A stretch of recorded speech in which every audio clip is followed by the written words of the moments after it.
Chinese kami kunti na mag-Tagalog. Actually, marunong naman tayong mag-Tagalog, guys, pero hindi lang kasi natin ginagamit. Kaya yung iba, marunong mag-Tagalog, pero ano lang, yung mga sinasabi nila sa sarili nila na, bakit pahihirapan yung sarili ko eh? Hindi naman ako Tagalog, pero actually marunong tayo mag-Tagalog kasi sa high school time natin, di ba, may subject tayong Pilipino. Halika na ga, halika na. Sandali lang ga. Challenge kami ka ng konti ba? May iba naman, yung bang gaya-gaya tayo guys, di ba?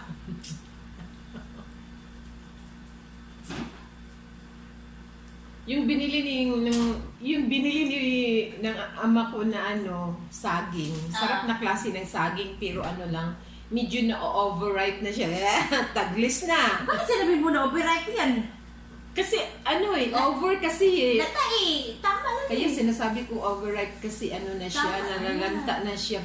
Papunta na siyang palanta. Ano ba yung lanta na nalata? Lata kasi eh.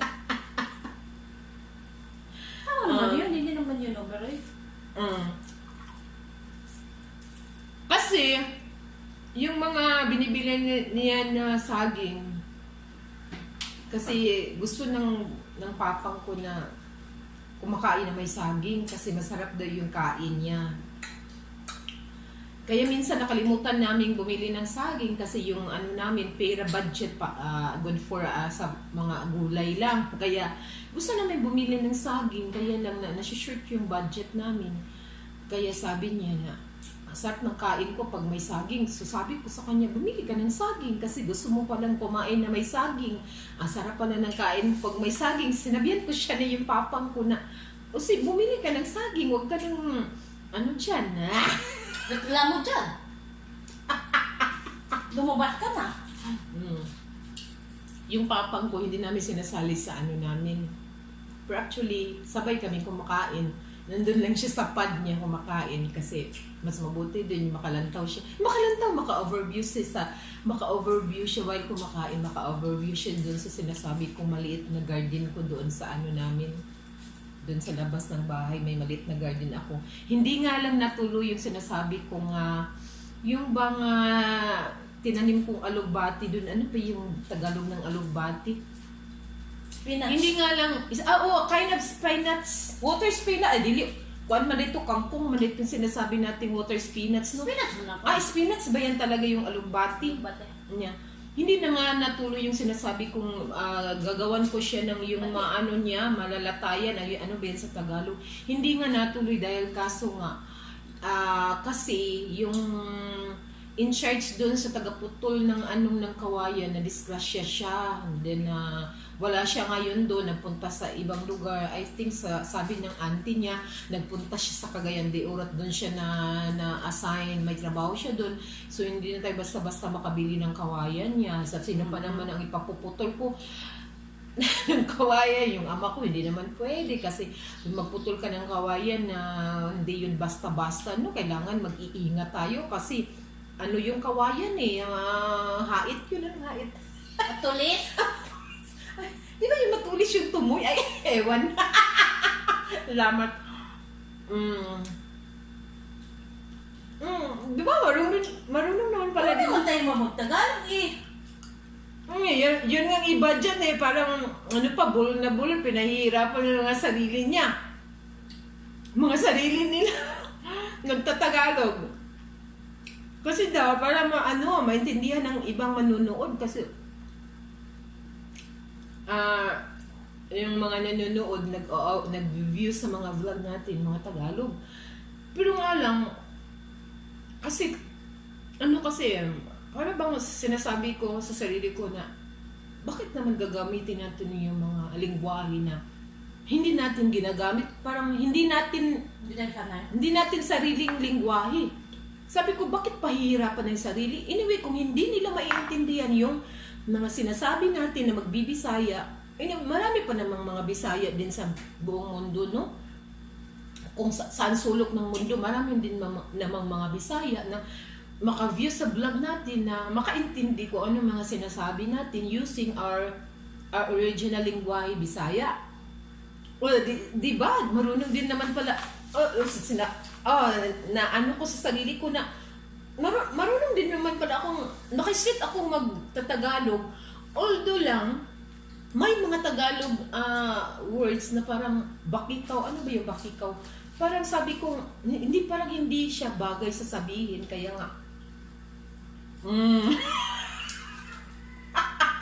Sana kayong matagalog dyan, marunong din kayo magbisaya. Kasi pag yung mga pumunta ka Tagalog, dito, hindi naman sa ano, no? Friendly, ano lang ito namin. Ano ba yan? Salamat.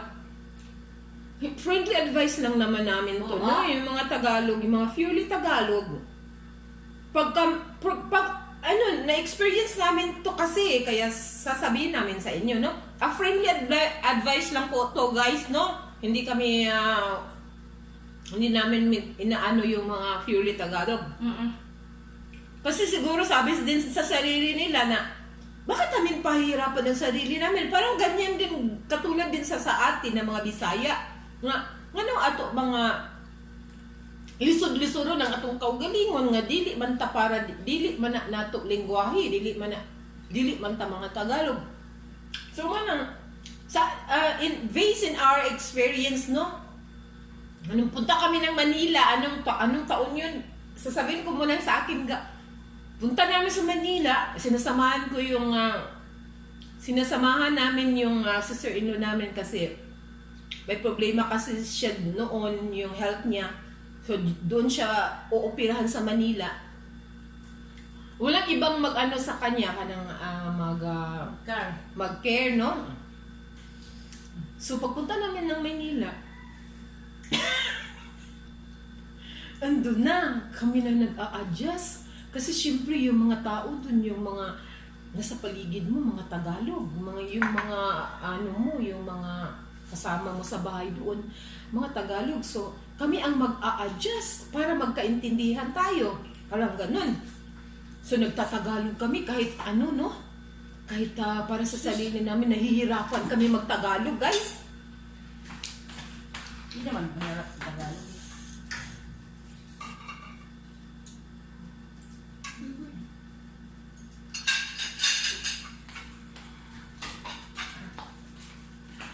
So balik tayo, guys, nahirapan kami magtagalog pero wala kami choice para magkaintindihan kami doon. Anong mga pag-uusapan namin, mga bagay-bagay. Yun nga, sabi ko nga sa sarili ko, kung kami ang pupunta sa Maynila, nakikinig siya. Oo. Kung kami ang pupunta sa Maynila, kung tayo ang pupunta sa Maynila, gagamitin natin lingwaheng Tagalog para magkaintindihan tayo.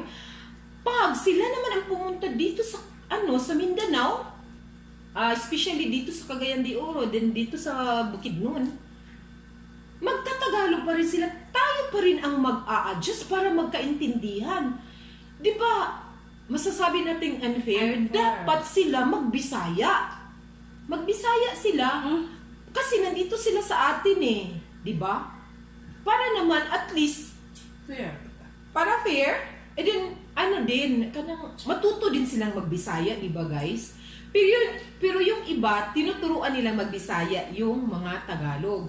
Kunting lang namin to guys, parang sinasabi nating flex kita, charing. Kaya ika namin yung sa experience mo, Omega.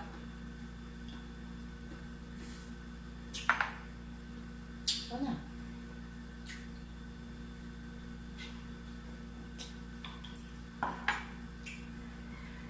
Kasi,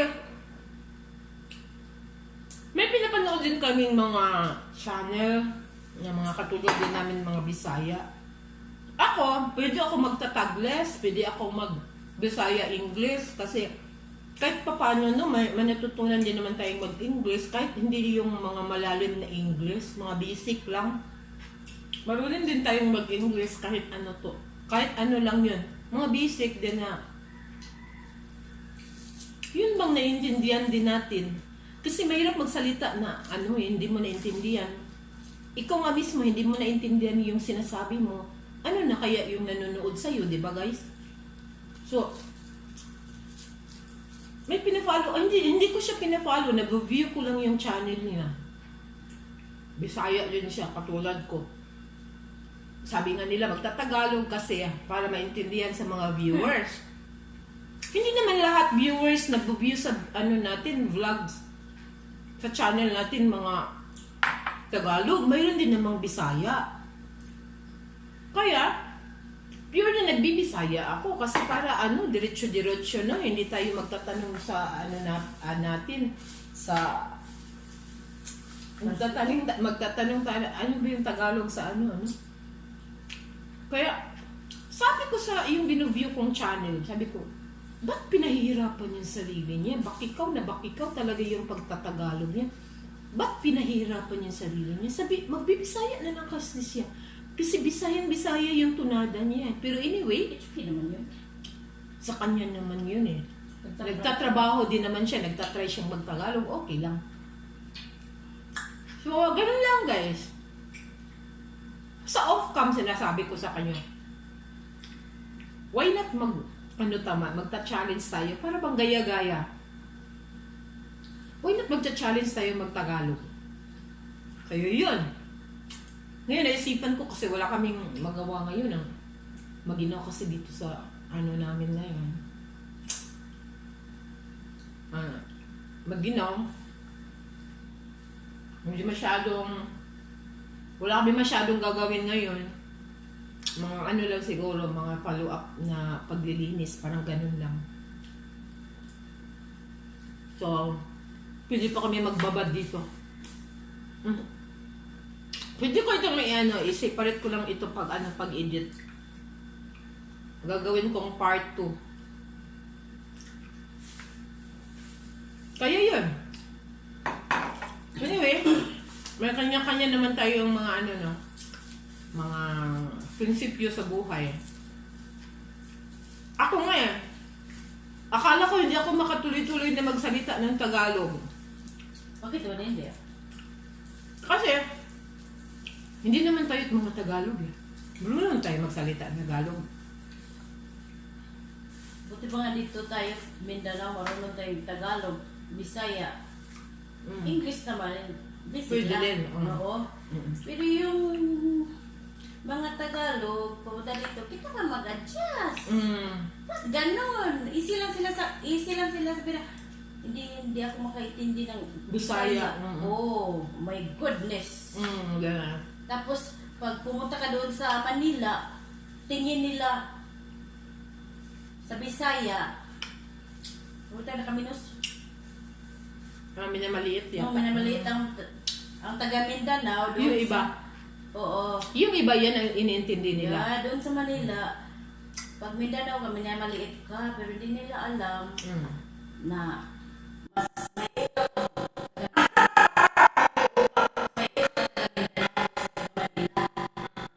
siguro, speaking of lingwahe kasi tayo, marunong tayo, kasi Bisaya tayo, di ba? So, we are proud na marunong din tayong magtagalog. Tagalog. Yung iba, yung mga Tagalog, syempre, they are purely Tagalog. Lang sila, pagpunta sila dito sa Bisaya area, dito sa Mindanao, Bisaya tayo, no? Nahihirapan sila kasi ewan ko. Sabi nila, wala namang subject daw na Bisaya. Filipino subject lang nung sa high school time natin. Kaya siguro natuto tayong magtagalog. I'm proud, Nung Mindanao. sakala siguro may Bisaya na subject, marunong din siguro sila, di ba guys? So, be fair. Ano lang namin to guys ha, mga friendly, ano ba sasabihin natin na? Wala kaming tinitirang tao ha. We're the same, we are the same Filipino. Ano lang, sinasabi lang natin dito yung, ba't pinahihirapan? Parang ganun guys, no? Easy lang naman sana, pero mahirap. Yung hindi marunong. At ganun lang guys, no? So, sorry, no? Wala kaming pinariringgan, wala kaming pinupoint ng mga tao. Ano lang ito, mga friendly talk, friendly advice lang, no? So, may kanya-kanya tayo mga prinsipyo. Kung ano ang dapat at hindi dapat. So, hanggang dito lang tayo guys. Magkikita tayo hanggang sa muli. Bitaw guys, magkita-kita ta sa sunod adlaw guys. Thank you for always watching. Bye-bye! Peace! Advance next Happy year. New Year!